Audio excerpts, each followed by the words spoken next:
बात अब corona virus की करेंगे। चीन में कहर बरपाने के बाद कोरोना ने भारत में हड़कंप मचाना शुरू कर दिया है। देश में कोरोना के 2 नए मामले सामने आए हैं, जबकि राजस्थान में कोरोना का एक संदिग्ध मामला सामने आया। चीन को दहलाने के बाद भारत आया कोरोना वायरस।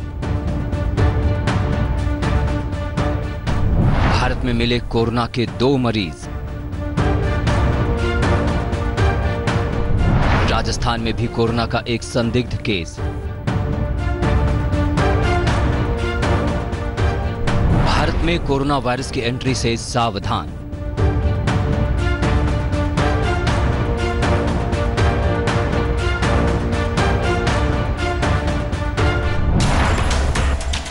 देश के लिए ये चिंता में डालने वाली सबसे बड़ी खबर है। शुरुआती एहतियात के बाद जब देश कोरोना से राहत मोड में पहुंच रहा था, अचानक सरकार की तरफ से आए एक बयान से कोरोना को लेकर लोगों में हड़कंप मच गया। स्वास्थ्य मंत्री हर्षवर्धन ने पुष्टि की है कि देश में कोरोना से ग्रस्त 2 मरीजों की पुष्टि हुई है। टेस्टिंग में पॉजिटिव आए।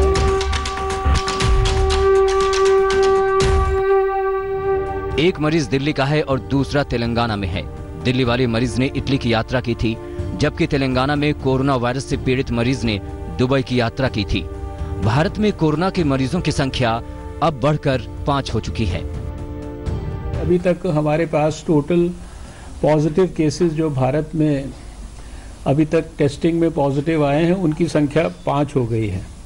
आज हमारे पास 2 और पॉजिटिव केसेस, एक केस दिल्ली में और एक केस तेलंगाना में, और जिनकी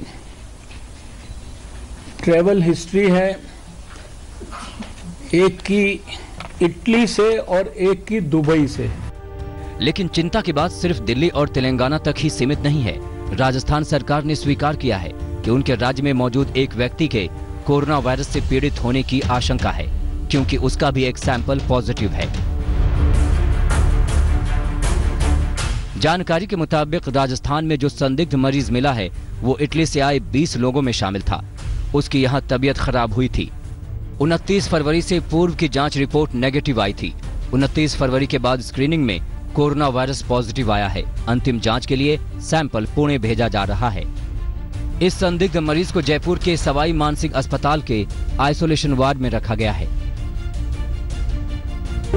हमने पेशेंट को आइसोलेशन में रखने के लिए एसएमएस अस्पताल के डॉक्टर्स को इंस्ट्रक्शन दे दिए, और जो 29 तारीख से लेके आज तक उस आईसीयू के अंदर उस पेशेंट के साथ कांटेक्ट में आए, संपर्क में आए, उन लोगों की भी टोटल स्क्रीनिंग करने का इंस्ट्रक्शन जारी कर दिया गया है। इस खबर के बाद अब हड़कंप की स्थिति है। राजस्थान के सीएम अशोक गहलोत ने कल इस मसले पर हाई लेवल मीटिंग की और कोरोना के खतरे से निपटने के उपायों पर माथापच्ची की।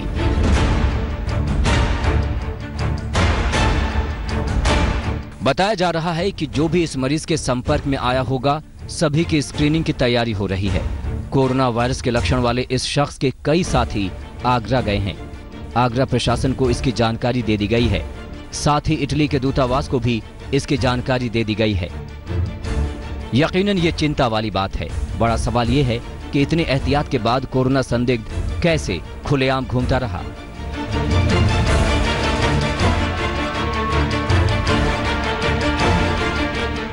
इससे पहले भारत में कोरोना वायरस के सिर्फ 3 पॉजिटिव मामले सामने आए थे। तीनों मामले केरल में थे, जहां मरीजों को इलाज के बाद ठीक भी कर लिया गया था। जयपुर से शरद कुमार के साथ जितेंद्र बहादुर सिंह, दिल्ली आज तक।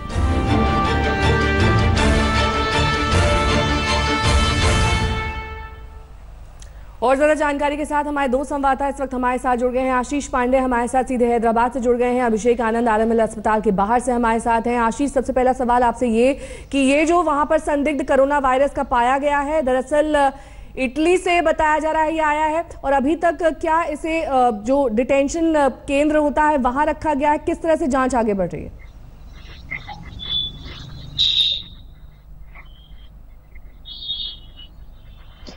जी नेहा, मैं बताना चाहूँगा, ये जो सॉफ्टवेयर इंजीनियर है, ये दुबई से 19 और 20 फरवरी को इंडिया आया था। ये बेंगलुरु एयरपोर्ट पे इसकी अराइवल हुई थी और बेंगलुरु में कुछ दिन गुजारने के बाद 22 तारीख को ये हैदराबाद पहुंचा था। इसने एक बस की यात्रा की थी हैदराबाद पहुंचने के लिए। अब सरकार ने जो तेलंगाना सरकार है, तेलंगाना हेल्थ मिनिस्ट्री है, इसने कर्नाटक सरकार को, कर्नाटक के हेल्थ मिनिस्ट्री को इन्फॉर्म किया है इसके ट्रैवल के रूट के बारे में।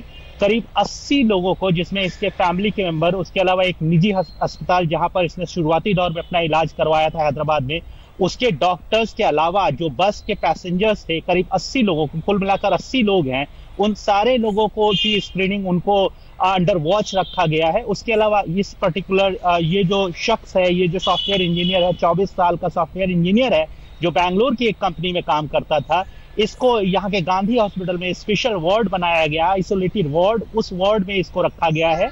उस पर गहन उसकी निगरानी की जा रही है।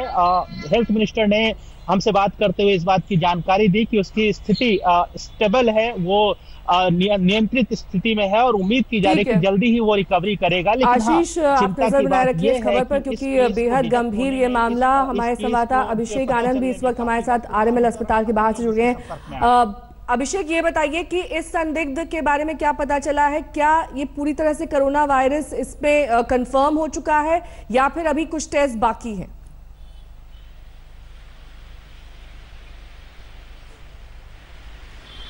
जी देखिए नेहा, ये इस तरह के मामले अब आने शुरू हो गए हैं जिसमें कि पहला टेस्ट नेगेटिव होने के बाद दूसरा टेस्ट पॉजिटिव हो रहा है। तो ये काफ़ी चैलेंजिंग सिचुएशन है गवर्नमेंट के लिए और हेल्थ मिनिस्ट्री के लिए। आरएमएल अस्पताल के क्वारंटीन यानी कि जो एकाकी वार्ड है उसमें इस पेशेंट को रखा गया है, पहचान जाहिर नहीं की गई है। हाँ, जिस तरह से हमारे सहयोगी आशीष ने बताया कि किस रूट से ट्रैवल किया, किस बस में ट्रैवल किया, किन किन लोगों से उनका कॉन्टैक्ट हुआ है इस दौरान, उन सबको स्क्रीनिंग से गुजरना पड़ सकता है। ये एक स्टैंडर्ड ऑपरेटिंग प्रोसीजर है जिसके लिए डॉक्टर्स की टीम यहाँ पर तैनात है। एकाकी वार्ड जो है उसमें एक अलग से सेल बना करके रखा जाता है ताकि जिसका कंफर्म हो चुका है कोरोना और जो संदिग्ध है उनको एक दूसरे के पास ना रखा जाए। ये पूरी व्यवस्था आरएमएल अस्पताल के अंदर। अभिषेक, बहुत बहुत शुक्रिया तमाम जानकारी के लिए आपका। और मैप के जरिए भी हम आपको दिखाने की कोशिश कर रहे थे कि किस तरह से कोरोना वायरस पूरे विश्व में इस वक्त एक चिंता का विषय बना हुआ है और भारत के लिए भी ये चिंता का सबब बन चुका है। हम आपको बताएंगे कि कोरोना से निपटने के लिए कितना तैयार है भारत, कोरोना से देश की अर्थव्यवस्था पर क्या असर पड़ रहा है। लेकिन इससे पहले हम आपको दिखाते हैं असम की बीजेपी विधायक सुमन हरिप्रिया ने असम विधानसभा में कोरोना के बचाव के लिए कौन सा दिलचस्प उपाय सुझाया है।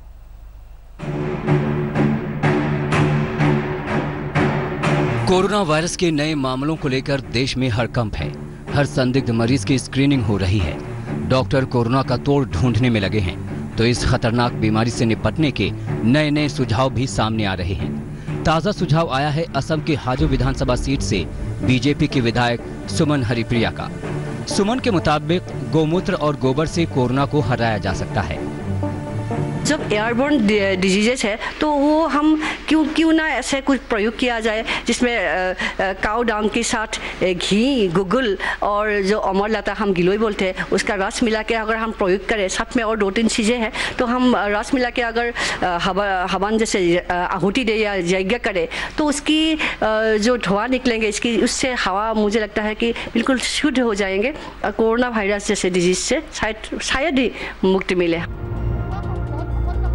सुमन हरिप्रिया ने तो मोदी सरकार को भी सलाह दी है कि कोरोना से लड़ने के लिए चीन को दवाई वगैरह से मदद को अपनी जगह ठीक है, लेकिन उपले से हवन वाला उपाय अगर चीन को बता दिया जाए तो वुहान शहर कोरोना से मुक्त हो जाएगा।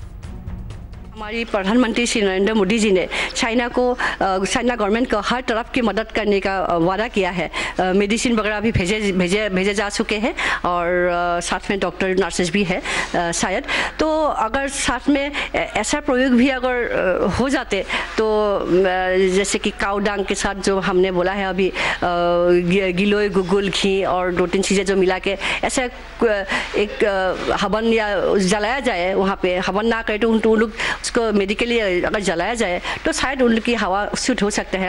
हमारी गवर्नमेंट कोशिश कर सकते हैं। ऐसे वक्त में जब चीन जैसी महाशक्ति कोरोना का तोड़ निकालने में नाकाम रही है तो वहीं बीजेपी विधायक की सलाह बेहद दिलचस्प है। वैसे हिंदुस्तानी चिकित्सा पद्धति में गौमूत्र के ढेरों फायदे बताए गए हैं। कैंसर जैसी घातक बीमारियों से ठीक होने का भी दावा इससे किया गया है, लेकिन चिकित्सक विज्ञान कभी इसकी पुष्टि नहीं कर पाया। गुवाहाटी से हेमंत कुमार नाथ के साथ आज तक ब्यूरो। कोरोना से निपटने के बीजेपी विधायक का ये दिलचस्प उपाय आपने देख लिया। चलिए आगे बढ़ते हैं। नोवेल कोरोना वायरस से निपटने के लिए देश में युद्ध स्तर की तैयारी है। हवाई अड्डों से बंदरगाहों तक लगातार स्क्रीनिंग की जा रही है। सरकार ने कई देशों के लिए ट्रैवल एडवाइजरी जारी की है। इसलिए जहां पर सकारात्मक नतीजे हैं, वहीं ट्रैवल इंडस्ट्रीज पर इसका बुरा असर पड़ रहा है। कोरोना वायरस से चीन समेत दुनिया भर में हो रही लोगों की मौत के प्रति श्रद्धांजलि जताने के लिए पिछले हफ्ते सिलीगुड़ी में एक स्वयंसेवी संगठन की तरफ से निकाला गया कैंडल मार्च इस बात को दर्शाता है कि भारत इस महामारी को लेकर कितना संजीदा है। जब से चीन में कोरोना का कहर शुरू हुआ, भारत ने तत्काल कार्रवाई करते हुए वुहान से न सिर्फ भारतीयों को बल्कि दूसरे देश के नागरिकों को भी वहां से एयरलिफ्ट कर लिया। आईटीबीपी के दिल्ली स्थित छावला कैंप में ऐसा ही एक आइसोलेशन कैंप बनाया गया है, जहां चीन से आए लोगों को रखा जाता है। पिछले हफ्ते 406 लोगों के एक जत्थे को यहां रखा गया था। अभी भी 36 विदेशियों समेत 112 लोगों को यहां निगरानी में रखा गया है। कोरोना का पता लगाने के लिए देश भर के हवाई अड्डों को अलर्ट कर दिया गया है, ताकि एक भी कोरोना का मरीज बाहर आकर आम लोगों के बीच न जा सके।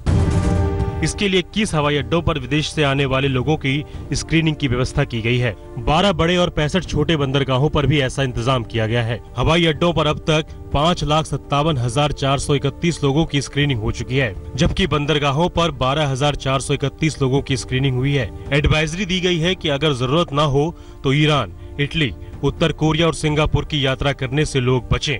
ईरान और इटली से भारतीयों को लाने के लिए इन विदेशों की सरकार से बात चल रही है। जो इंडियंस हैं उनको विशेष रूप से एडवाइस करना चाहते हैं कि विशेषकर ईरान, इटली, कोरिया और सिंगापुर, इन स्थानों पर जितना भी नॉन एसेंशियल ट्रैवल है उसको वो लोग पूरी तरह से अवॉइड करें। लगभग 1 फरवरी से लेकर और अब तक जो लोग ईरान से आए हैं, ऐसे 1186 लोगों को हमने उसको कम्युनिटी सर्वेलेंस पर भी रखा हुआ है। इन सब का असर ट्रैवल बिजनेस पर भी पड़ा है। पहले लोग सिर्फ चीन और हांगकांग जाने से बच रहे थे, अब इसका असर यूरोपीय देशों के दौरे पर भी पड़ने लगा है। चीन और हांगकांग के पर्यटन उद्योग को ध्वस्त करने के बाद अब इसने दस्तक जो है सिंगापुर और यूरोप के देशों में भी दे दिया है। इटली और फ्रांस कहीं न कहीं ज्यादा ग्रस्त हो गए हैं और सिंगापुर भी उससे अछूता नहीं है। यानी कोरोना दोहरा खतरा लेकर आया है। एक तरफ जान पर आफत और दूसरी तरफ माल पर चोट। जितेंद्र बहादुर सिंह के साथ आशुतोष मिश्रा, दिल्ली, आज तक। कोरोना वायरस पूरी दुनिया में तेजी से पैर पसार रहा है। जिन देशों में मरीजों की बड़ी तादाद है, वहां मौत का आंकड़ा भी बढ़ता जा रहा है। ईरान, जापान, दक्षिण कोरिया, इटली और अब अमेरिका में भी ये वायरस मौत का सबब बन गया है। चीन से फैला वायरस अब तक 67 देशों में फैल चुका है।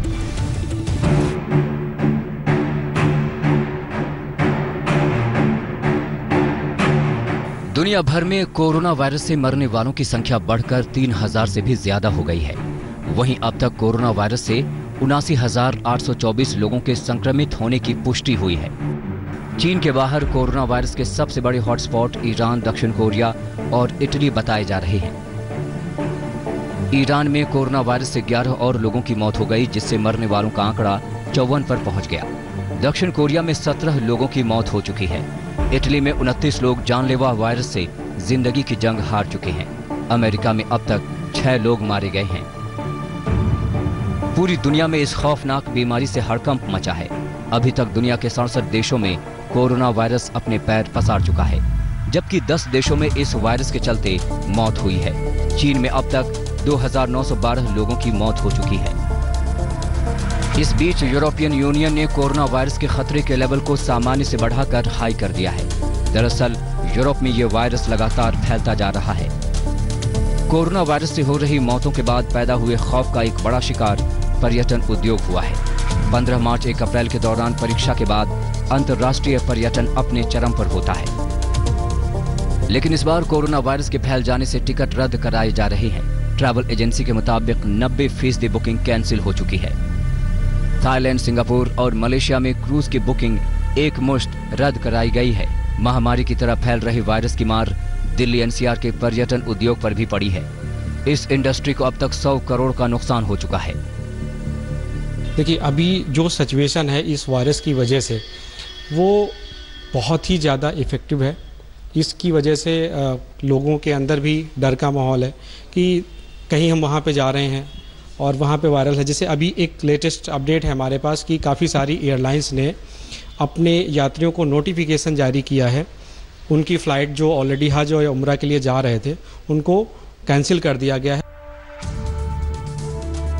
इस बीच इजरायली खुफिया एजेंसी के एक पूर्व अधिकारी ने दावा किया है कि चीन ने खुद कोरोना वायरस को लैब में विकसित किया क्योंकि वो इससे बायोलॉजिकल वेपन तैयार कर रहा था। हालांकि चीनी सरकार इन तमाम दावों को सिरे से खारिज कर रही है। उसके मुताबिक इस वायरस का लैब से कोई लेना देना है ही नहीं और ये अफवाह फैलाने वाले लोग कोरोना वायरस से भी ज्यादा खतरनाक है। भूपेंद्र चौधरी के साथ आज तक ब्यूरो। नमस्कार, मैं हूं अंजना ओम कश्यप। हमें उम्मीद है ये वीडियो आपको पसंद आया होगा।